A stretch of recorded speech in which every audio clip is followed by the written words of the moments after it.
A homeless puppy, seemingly destined to perish on the streets, suddenly went blind, and the veterinarian recommended euthanasia. However, at that very moment, Boots, the cat, who usually peacefully resided in the house, did something absolutely extraordinary, and this act turned out to be just the beginning of an incredible story. The culmination of this entire journey can only be described as a true miracle. On her way home from the alleyway, Janice stumbled upon a tiny pup and decided to take him in, at least for a while. Soon after, they found themselves at the veterinary clinic. There, feeling the cold of the sterile walls, Janice held the trembling puppy close to her chest, trying to draw warmth from his weak heat. Dr. Sumner, after examining the tiny creature, frowned. "This is not good, Janice. These eyes are a real problem. The puppy is completely blind." As his voice faded and he gently stroked the little dog again, Janice felt her heart sink like a stone. According to the vet, the underdeveloped pups were most likely undernourished by their mother. He looked Janice in the eye and added bluntly, "We need to end this," he said, reiterating that sometimes cruelty becomes an act of mercy. For a moment, Janice's thoughts swirled. Blindness itself didn't terrify her, but the constant suffering, every plaintive whimper of the puppy pierced her like a nail. Tears welled up heavily in her eyelids. "I understand," she whispered in reply. Dr. Sumner nodded, sharing her grief, and made a move as if to leave for the necessary medication. But Janice asked to be left alone with the little one, to say goodbye. When the vet left the room, she picked up the puppy, whom she had already named Nandi. The name sounded bittersweet to her, like a symbol of the impending separation. Stroking the damp fur, Janice quietly apologized to the tiny creature and promised him peace. Suddenly, the door creaked open. Instead of Dr. Sumner, the clinic cat slipped into the room. Usually, the local cats avoided Janice, but now there was no trace of their cool indifference. The cat, who later turned out to be the very tabby named Boots, jumped onto the examination table and, without hesitation, approached the helpless puppy. Janice was initially startled, expecting possible aggression, but suddenly saw the tabby nurse begin to meticulously lick the puppy, from his tiny nose to the very tip of his tail. Nandi was too weak to resist such unexpected grooming.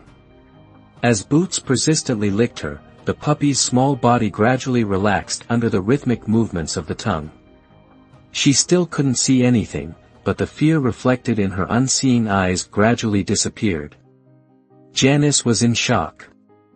It seemed to her that in the puppy's clouded gaze, even a slight satisfaction flickered. Perhaps it was the touch of the furry purr that Nandi craved most of all.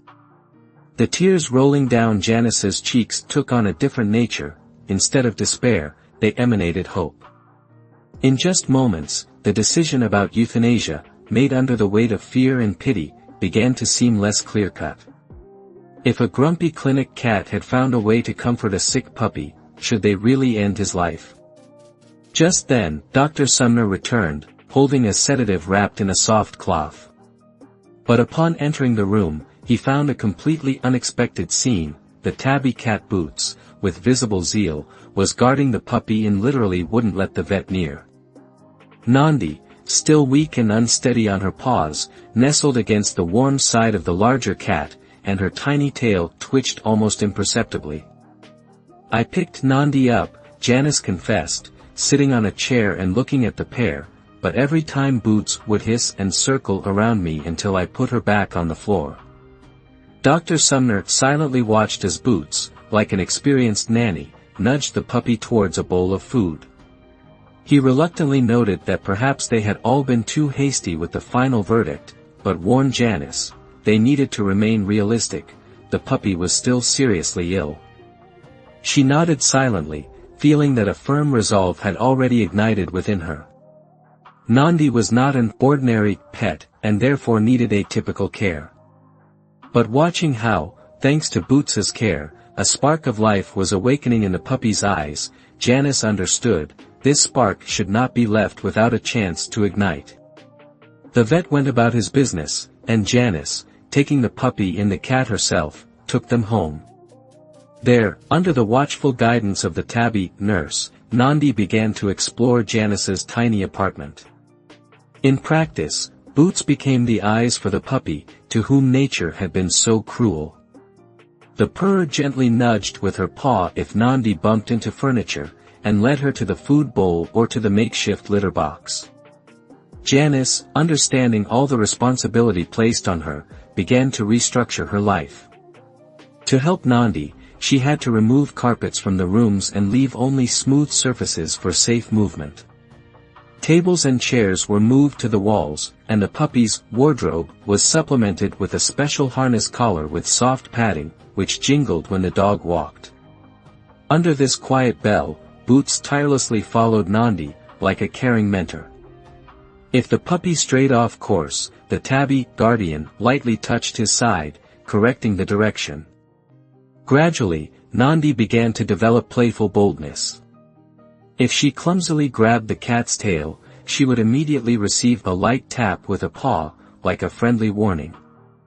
In Boots's amber gaze, one could read the determination to protect and guard this tiny creature. After some time, Janice went to Dr. Sumner for another checkup. The vet was amazed to see with what energy the puppy was rushing around, unwilling to accept his blindness. "I don't understand this," he said, examining Nandi's eyes. "She shouldn't be this healthy, and definitely shouldn't be this active." Janice shivered slightly under his piercing gaze, but confidently replied that it was all thanks to Boots. She told him how the cat constantly cared for the puppy, not allowing him to lose heart for a minute. The vet acknowledged that such responsibility for Janice was enormous. Special training, constant visits, and expenses could become a serious burden. But the girl said that she had already thought through and calculated everything she needed to do. She was ready to work late, sell some things, just to give Nandi a deserved chance at life. Since then, life in the modest apartment has changed. Janice carefully studied advice from the internet and listened to Dr. Sumner's instructions. She got rid of everything that could become an obstacle for the little blind puppy. As a result, the space became safe and spacious enough for Nandi, and the ringing sound of her collar helped her navigate. Boots, watching all this renovation, looked unperturbed, as if to say, everything must be done right. She step by step led Nandi down the hallway, stopping the puppy when it was necessary to turn, and with a gentle nudge helped find the desired toy. With each day, Nandi revealed herself more and more. Her clumsy attempts to play gained confidence, and blindness ceased to be a decisive factor in her perception of the world. Curiosity and the joy of life outweighed everything. When they arrived at the clinic again, Nandi burst into the examination room with the joyful jingle of her collar, and Boots walked beside her, stately and proud. Dr. Sumner, usually reserved and stern, quietly sat down and ran his hand along the tabby cat's back. "You know," he said thoughtfully, looking at Boots, who seemed to be guarding Nandi.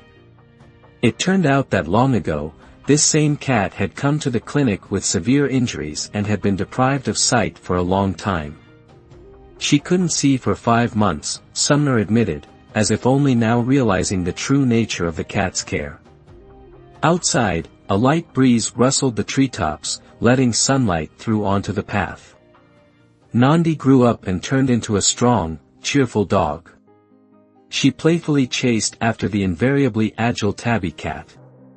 From the outside, they looked like complete opposites, a large, active dog and a small, independent cat.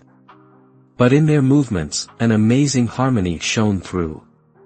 Janice, sitting on a bench, couldn't believe that this puppy had once been on the verge of euthanasia. Nandi's blindness and Boots's seemingly invisible disability did not prevent them from enjoying life at all. Mutual support replaced all the limitations of physical sight. Both animals learned to see the world with their hearts. Touched to the depths of her soul, Janice took several photos of this extraordinary pair and posted a short story on her social media page. Blind puppy was going to be euthanized. Look what a cat did. It's a miracle. She smiled, realizing that a miracle is not just saving a life. A miracle is that invisible unity of souls that is capable of overcoming any barriers. And what about you? Do you have your own story that refutes the age-old feud between cats and dogs? Tell us about it in the comments. We would be happy to hear about such miracles. For now, however, our story is complete. But we're not saying goodbye for long. See you in the next video.